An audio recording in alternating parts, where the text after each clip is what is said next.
మూడు జిల్లాల్లో సిద్దిపేట, మెదక్, సంగారెడ్డి 3 జిల్లాల్లో కూడా అధికార యంత్రాంగం పూర్తి స్థాయిలో అప్రమత్తమైంది. మొత్తం 19 మున్సిపాలిటీలకు అయితే ఎలక్షన్ జరగనున్నాయి. ముఖ్యంగా సంగారెడ్డి జిల్లాలో 11 మున్సిపాలిటీకి ఎన్నికలు జరుగుతున్నాయి. అందులో తొలిసారిగా ఎన్నికలు జరుగుతున్నటువంటి ఏదైతే కోహీర్ మున్సిపాలిటీ ఉందో ఈ కోహీర్ మున్సిపాలిటీలో డిస్ట్రిబ్యూషన్ ఏ విధంగా జరుగుతుందో తెలుసుకునేందుకు ఇక్కడ జిల్లా కలెక్టర్ ప్రావీణ్య వచ్చారు. మొత్తం పర్యవేక్షిస్తున్నారు. వీరితో మాట్లాడే ప్రయత్నం చేద్దాం. మాట్లాడి అసలు జిల్లాలో రేపటి ఎన్నికలకు సంబంధించి ఎలాంటి ఏర్పాటు జరిగి తెలుసుకునే ప్రయత్నం చేద్దాం. చెప్పండి మేడం, రేపు ఎన్నికలకు సంబంధించి ఎలాంటి ఏర్పాటు జరుగుతున్నాయి, మొత్తం ఎంతమంది ఓటర్లు ఈసారి ఓటు ఉపయోగించుకున్నారు?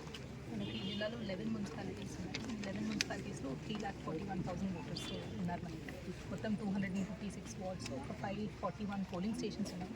సో మనకి స్టేట్లోనే అన్నిటికంటే ఎన్ని డిస్ట్రిక్ట్స్ అంటే మనకి ఎక్కువ మున్సిపాలిటీస్ ఉన్నాయి.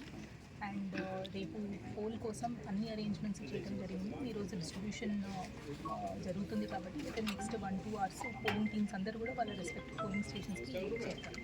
టోటల్ ఎన్ని వార్డ్స్ ఉన్నాయి మన మొత్తం, ఎన్ని పోలింగ్ స్టేషన్స్ ఏర్పాటు చేశారు? 256 వార్డ్స్ ఉన్నాయి. మనకి 541 పోలింగ్ స్టేషన్స్ ఉన్నాయి. వాటిలో కూడా మనం క్రిటికల్, సెన్సిటివ్, హైపర్ సెన్సిటివ్ అనేది కూడా ఐడెంటిఫై చేయడం జరిగింది. సో ఒక 73 polling stations sensitive, hyper sensitive, critical కింద మనం డిక్లేర్ చేశాము. ఆ 73 పోలింగ్ స్టేషన్స్కి మైక్రో అబ్జర్వర్ని కూడా పంపిస్తున్నాము, ఇన్ అడిషన్ టు వెబ్కాస్టింగ్. ముఖ్యంగా మనకి ఎక్కువ మున్సిపాలిటీ ఈసారి కొత్తగా ఫామ్ అయినాయి. ఇప్పుడు ఉన్నటువంటి కోహిర్తో పాటు మనకి పటాన్చెరులో 5 మున్సిపాలిటీ కొత్తగా అయినాయి. ముఖ్యంగా పారిశ్రామిక ప్రాంతం, అక్కడ స్వీప్ యాక్టివిటీ ఏ విధంగా చేస్తారు? అక్కడ ఓటింగ్ పర్సెంటేజ్ ప్రతిసారి తక్కువ ఉంటుంది. పారిశ్రామిక ప్రాంతాల్లో పరిశ్రమలు కూడా ఎక్కువ ఉన్నాయి. వాళ్ళ హాలిడే ఏమైనా డిక్లేర్ చేస్తారా, ఎట్లా చేస్తారు? సో మనకి ఈసారి మీరు అన్నట్టు జిన్నారం అండ్ ఇంద్రేశం ఇట్లాంటి పోల్ కూడా ఇవన్నీ కొత్త మున్సిపాలిటీస్. హైదరాబాద్ కూడా లాస్ట్ టైం పోల్ జరగలేదు కాబట్టి ఈసారి ఫస్ట్ టైం ఎలక్షన్స్ జరుగుతున్నాయి మున్సిపాలిటీస్. సో వీటన్నిటికీ కోసం కూడా మనం లాస్ట్ మంత్ Jan 25th నాడు నేషనల్ ఓటర్స్ డే సెలబ్రేట్ చేసాము. దాంట్లో భాగంగా ర్యాలీ చేసాము. అందరికీ కూడా అవేర్నెస్ యాక్టివిటీస్ ప్రతి మండల్లో, ప్రతి సబ్ డివిజన్లో కూడా కల్పించడం జరిగింది. దీంతోపాటు మనకి పోల్ డే నాడు ఆల్ ఇండస్ట్రియల్ ఆర్గనైజేషన్స్కి కూడా పెయిడ్ హాలిడే డిక్లేర్ చేయమని చెప్పారు. ఇన్ అడిషన్ టు దట్ వాళ్ళు ఏదో ఒక హాలిడేని వర్కింగ్ డేగా చేసుకోవచ్చు.